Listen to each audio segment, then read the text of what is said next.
the Roots of the Science podcast with your girl, Anne with an E. Hello, everyone, and welcome back to another episode of the Root of the Science podcast with your girl, Anne with an E. If you are new here, welcome. Remember that you can always subscribe on Apple Podcast and leave a review there, or otherwise you can tune in to wherever you listen to your podcast, be it Spotify, Google Podcasts, Podchaser. And if you are returning, thank you so much for coming back and tuning in. Let's get into today's episode. My guest is Mongezi Majebe from South Africa. In this episode, Mongezi tells us about his academic journey. He tells us that in high school, he always loved chemistry and was a motivation for him to pursue a degree in the subject. Mongezi opens up about his journey, which was not necessarily straight, with speed bumps along the way. In the process, he gained valuable life lessons. He's currently a final year student studying chemistry and chemical technology at the University of KwaZulu-Natal. He breaks down exactly what this degree entails, as well as his future aspirations. Lastly, we learn that Mongezi is a self-proclaimed men's activist, and he explains why supporting and motivating his fellow men is such an important part of who he is. Tune in as we hear about this and so much more. Hi Mongezi, welcome to the show. Hello. Thank you for having me in this show. You are so welcome. I'm glad to have you. So before we get things started, I think it's important for you to just give us a brief introduction. Who is Mongezi? Where are you currently based? And just in brief, what are you currently doing? Name is Mongezi. Surname is Majebe. I'm from Gauteng, South Wild Triangle. I'm currently doing my final year in BSc Chemistry and Chemical Technology at UKZN PMB campus. I'm a house DJ, producer, / men's rights activist, / cologne collector, / a lot of things that I cannot even mention. Just a lot of things. Yeah. Okay. Wow. You're a man of many talents. I like that. So I'm glad you brought up this whole thing of you being a DJ, which is pretty cool. So tell me more about it. Like, what type of music are you into, and how did you get involved in that while being a scientist? How does that even work? Firstly, before I got into DJing and stuff, right, there were people who were actually DJs, like around my area, even in the entertainment industry. Like, it was back like years ago, I had people that I actually looked up to, the likes of DJ Fresh, the likes of Skido, the likes of the late Kapzela, the likes of DJ Christos, even like international acts like Louis Vega, Ocean Lade, etc. So if you see a DJ, right, you see like, okay, this person's playing music and the effect the music has on the crowd or the people, it's magical, and how they actually spin the whole thing, mixing, juggling and stuff, It's like transitioning from one song to another. That was magical for me, you know what I mean? So, and the effect it had on the crowd. So I'm like, okay, I want to be in that position, because one thing I've seen is me, for example, I'm not really good at dancing. So in my mind, I was like, okay, let me be the guy who makes people dance, you know what I mean? So yeah. My DJing, right. My venture in DJing, I started off as a reggae and dancehall DJ. I got into the dancehall music, Jamaican, music. That's when I got into it.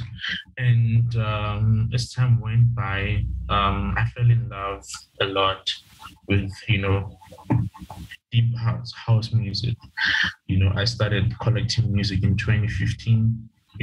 Independently, not from other people, downloading music, downloading mixes, listening to different types of house music and everything. And I I got into an interest again in music, which is producing music, making beats and stuff. So I started collecting sound samples. I started downloading audio softwares. I started downloading music making, beat making softwares. I started downloading different tools, music making tools like software tools and everything. So up until now, I've been making music, but my projects are not yet released. Yeah. So they're still in the pipeline. Yes. But I do have some mixes. And some tracks that I have actually made on SoundCloud. Okay, that's so exciting. So what's your DJ name? Okay, it's so obvious. It's the Mad Scientist. That's my stage name. Okay, I see how that works. Yeah, because I was like, could it be, or I was thinking something as the chemist or something. I don't know, okay. But I like how you linked those two things together. There's already a guy named the chemist. Yeah. Oh, okay. No, it's fine. We'll stick. We like the mad scientist too. And speaking of your science, right? Here you are now blending the two. You're producing, you're DJing, and the science. But before all of that, I think it's important for us to understand, how do you get into the sciences? Is it something that you always wanted to do, or was it something that just kind of happened and you're like, oh, I'm here? Okay.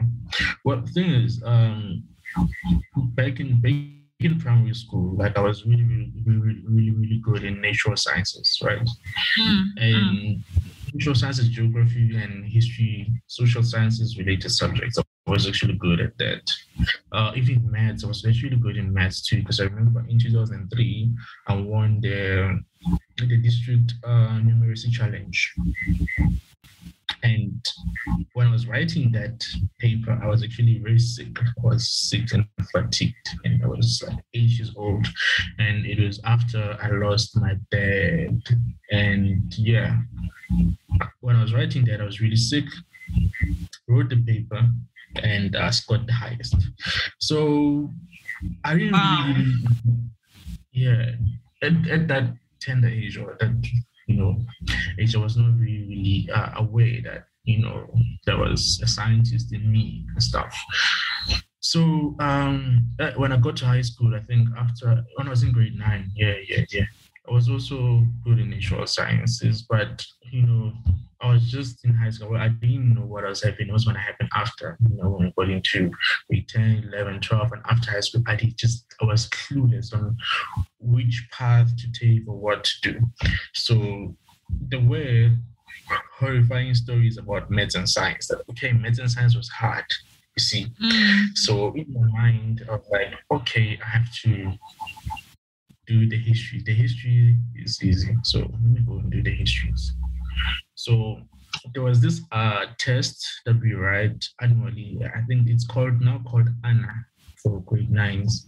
So that test, it's the one that determines which stream of subjects you're gonna take when you proceed to grade 10. So we wrote the test, and there I was placed in maths and science. Right. Okay, I was there. And I did really bad in grade 10.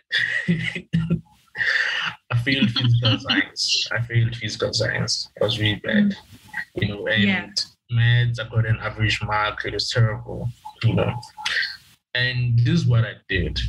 The fact that I was being placed in that stream of subjects or allocated to that, I thought, man, it's not something that was done, mistakenly. I'm actually really, really good at this. It's just that how I study and the amount of time that I spend, it's not really, like much of it's not invested in my studies. So that year, which was 2011, there was a friend of mine who was doing grade 11, and he was really, really good in maths and physical science. So I spent the whole festive season and what I did was I spent the whole festive season with him, going to his place, doing maths every day, doing maths and physics every day, doing maths and physics every day. And when I went to grade 11, I became one of the best students in maths and science. And the confidence came that, okay, wow, I'm really getting good marks now, right? Grade 12, same thing, So in physical sciences, which is my favorite subject, I was really, really good in chemistry.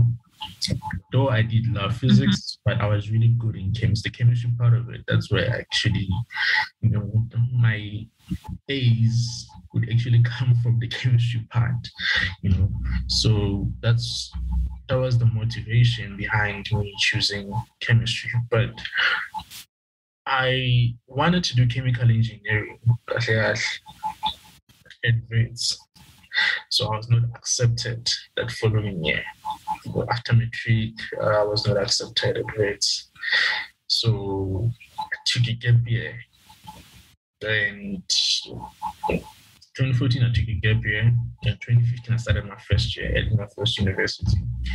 So that's where I started to do computer science and mathematics, which I didn't really like, but I enjoyed mathematics more than, programming.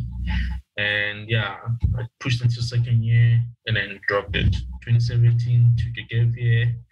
And then during that year, which is 2017, there was a lot of reflection to do. There was a lot of introspection.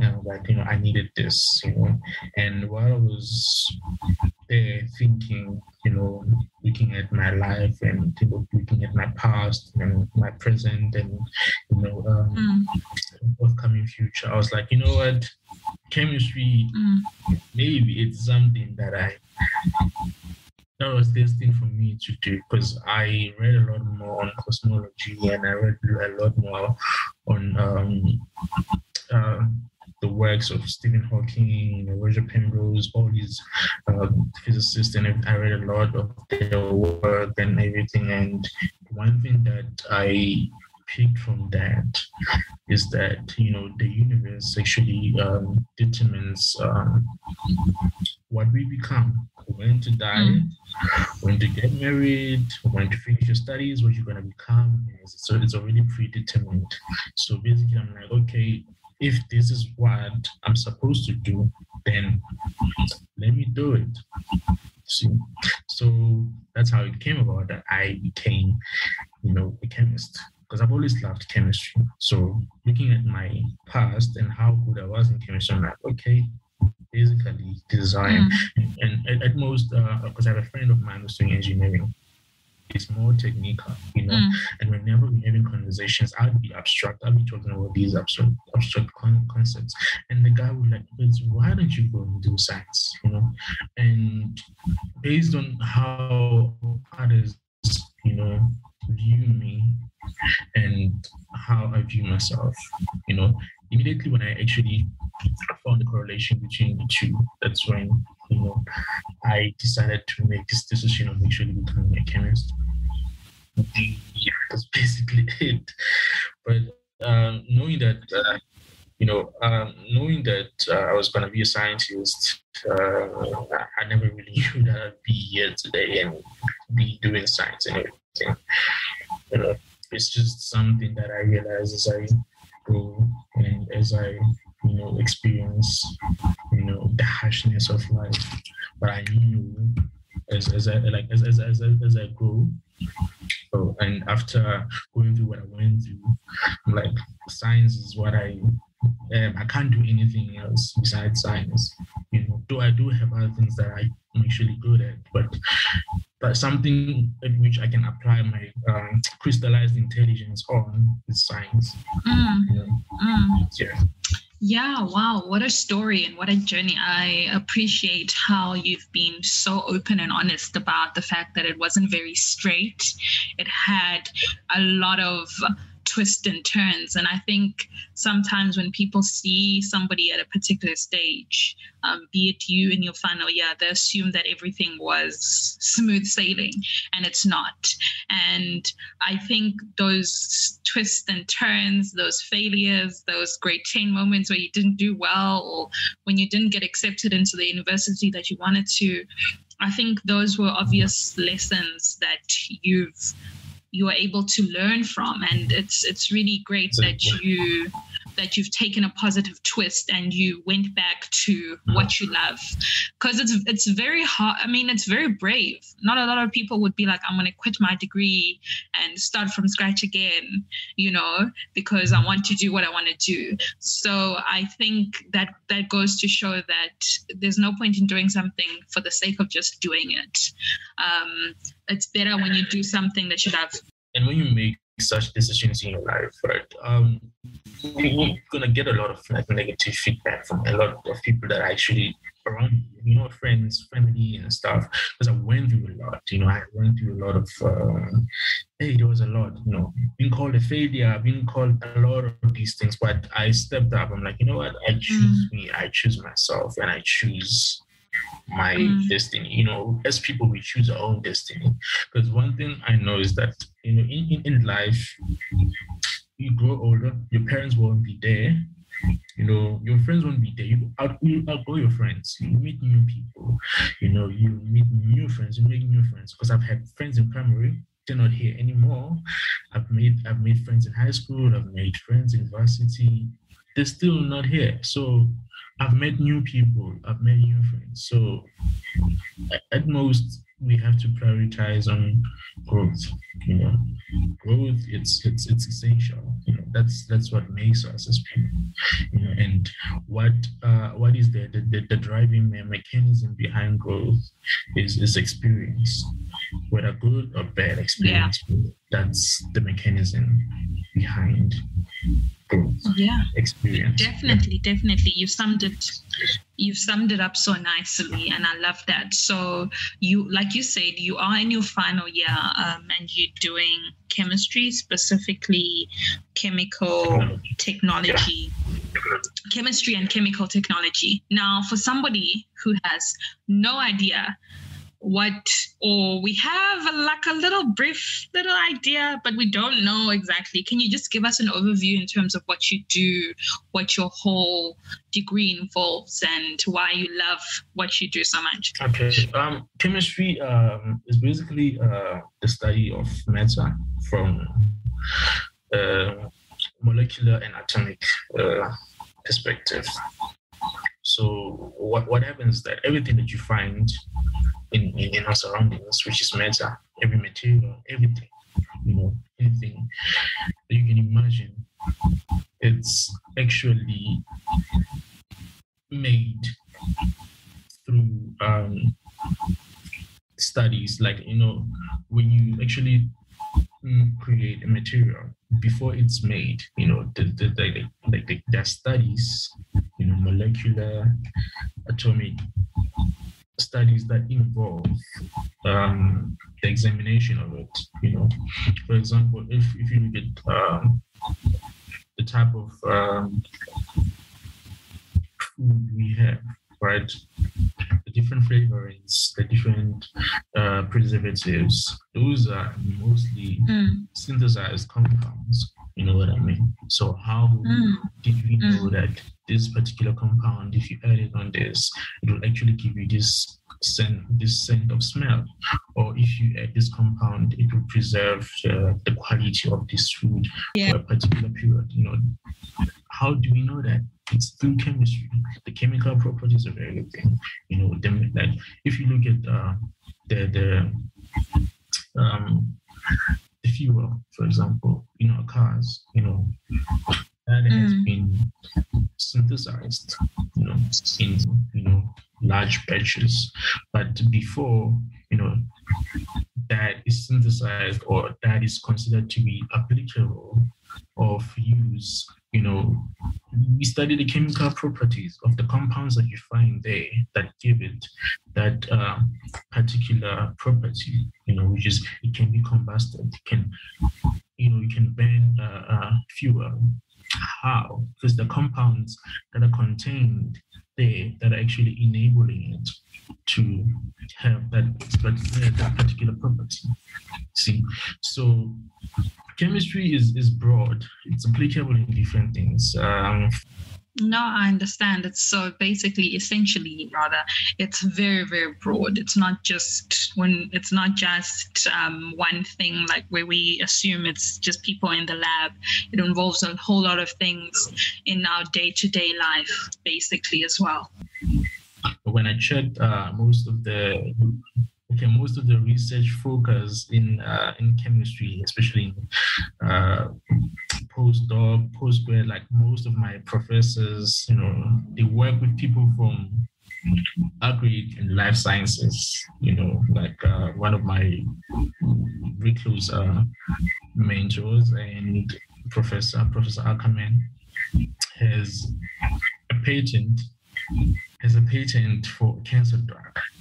See, and some of the researchers in chemistry, they're working with people in life sciences, microbiology, agriculture, So most of our focus, it's mainly on problem solving. So it's interesting, and I would like to solve a lot of problems too. Okay, that's pretty exciting, and I love how you are excited about this field. So you mentioned that you are in your last year, your final year. So I want to know, what are your future aspirations? What do you want to continue studying further, or do you want to work? So ideally, what would be the perfect plan? Okay, initially, I wanted to work, go to the industry, but I just realized that, there's more to know, and I want to know more. That's the thing, I want to know more. So the fact that I want to know more, basically, that pushes me to make a decision to be in academia. So I'm planning to do my honors next year and further into masters, and God willingly further into PhD. So I want to work as a researcher. So yeah, basically I want to be in academia and research. Awesome. Okay, cool. Now, I wish you all of the best in your journey as you come up and in these different levels as into academia and research. I'm sure it will be nothing short of its own stories as well, good and bad. But I think it's essential, and it's great that you have this sort of idea of where you want to see yourself. You've got the goal, and I think that can help you during the bad moments to kind of persevere through. So, which is really, really exciting. And then one day we'll be calling you Dr. DJ, the mad scientist, or something. I don't know. Obviously, we'll find a name that works. Yeah. This music part of me is just for relaxation and stuff. Sometimes it's really good to relax. So it actually helps. So I mostly exploit it for my relaxation. Yeah. No, I support that. I feel like you shouldn't feel bad that you have a whole side of you. I think it's very important for us to have a thing that is not necessarily related to the science that we do. You are more than just a scientist, and you doing all of this stuff shows people that you can be more. You can be more. You're not limited. And exactly. And just to expand further on that, you mentioned earlier that you are also a men's rights activist. So again, here you are. You're more than just a scientist. So just touching on that briefly, I want to know, what sort of work do you do when you in this type of work, and how did you get involved in it? They actually interact a lot with my fellow man, my mates, like daily. The sole purpose of being a men's rights activist was to actually look at my surroundings, especially back at home. A lot of people who are most likely to drop out of school, it's men, it's boys. The most people affected by the drug epidemic, it's boys, and nobody cares. Nobody speaks to them, nobody reaches out to them. The most people that I know, I've actually lost 2 friends, from suicide. You know what I mean? 2 friends. One was both of them were great fathers. They had kids. They were great fathers to their kids. And one of them had just graduated with his honors degree in information technology, and he was working. And he has a son, and basically all of that was like, okay, nobody speaks to men. Nobody speaks to men. You know what I mean? What I do more than speaking for men, but speaking to men, encouraging men to be better, encouraging men to, focus on themselves, focus on their goals, so that they could become great and better community leaders. Because if you can check society today, society is a mess. Because why? Because men are not men anymore. Men have regressed in so many ways. So encouraging men to be in touch with the positive masculinity, it's something that will actually save society and, allow men to lead. When men lead, when men are much more focused on their purposes, things like femicide, things like, violence, GBV, all of those things will be eliminated. Essentially, when we save men, we basically save women and children. We basically save society. So the reason why everything is in shambles is because men are not men anymore.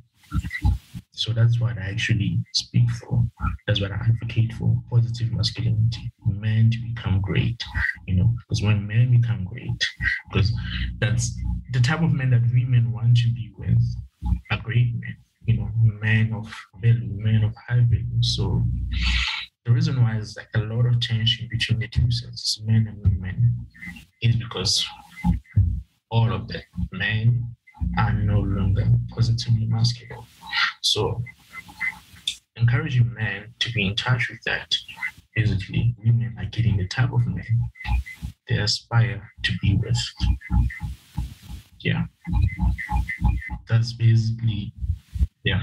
Wow, that's so inspiring. And I think it's such important work because, dare I say that sometimes men do feel neglected by society, and as a result, a lot of negative things happen. So it's really good that you are seeing that and you are like, you know what, I'm going to take charge and help my fellow men, and it's very inspiring. I really commend you on that work, and it's so important. It's so important to affirm young Black men as well, because sometimes they do feel very forgotten, and a lot of negative things happen.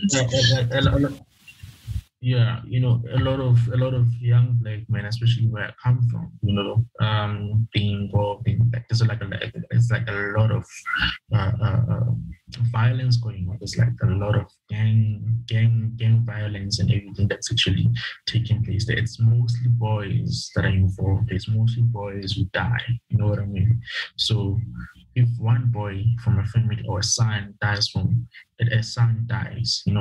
family has already lost a leader. Because that person, because I know a lot of my friends and a lot of my former high schoolmates that too, they are no more because of drug abuse, because of HIV, that's involved, because most of them are hooked on Nyaupe, and Nyaupe, there's like this way at which they actually use a blood transfusion, so there's like a lot of infection amongst themselves and everything.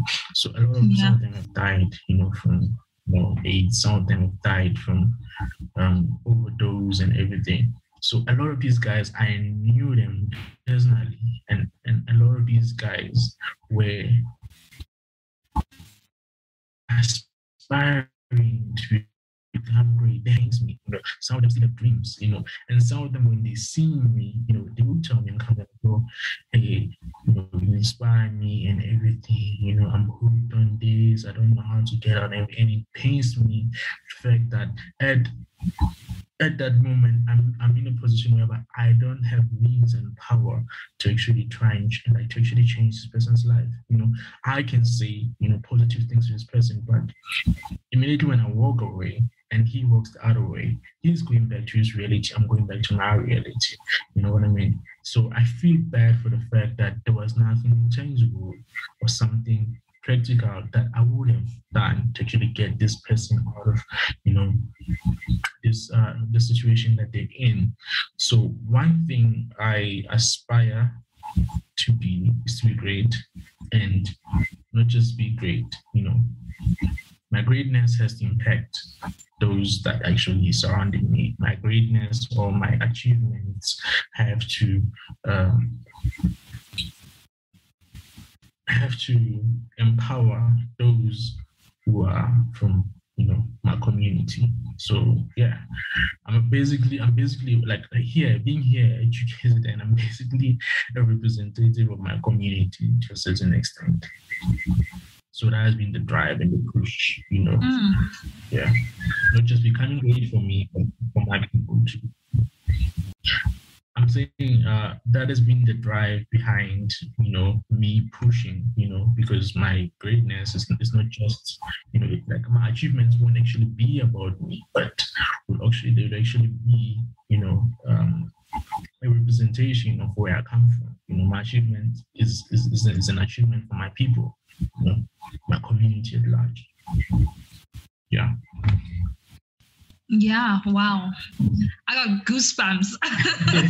That's so inspiring. And I love how you are so passionate. I can actually hear it in your voice. And it's so sad. It's really, really sad. But I really love how positive that you are, that your story will be, can motivate somebody, and you being where you are is not only just for you. And oh man, what a powerful way to end off this whole entire thing. Like I'm so thankful for our conversation. Thank you so much for coming on and for being so open and for being so honest and sharing about your journey and all of the things that you're so passionate about. And I honestly wish you all of the best, not only in your academic career, but also in this, that maybe you'll find the support, because I know you said that it was very difficult for you to just to give somebody words of affirmation. I don't know, be it the financial support or some backing with other people where you can do something a little bit more tangible in this work. And I honestly believe you're going to do so many amazing things. So thank you for coming on once again. Thank you so much for giving me a platform to share, my experiences, thoughts, perspectives, aspirations and everything. Thank you so much for this. I'm grateful. Perfect. It was a great pleasure. And for everybody else who's listening, thank you so much for tuning in to another episode of the Root of the Science podcast with your girl, Anne with an E. Until next time, goodbye.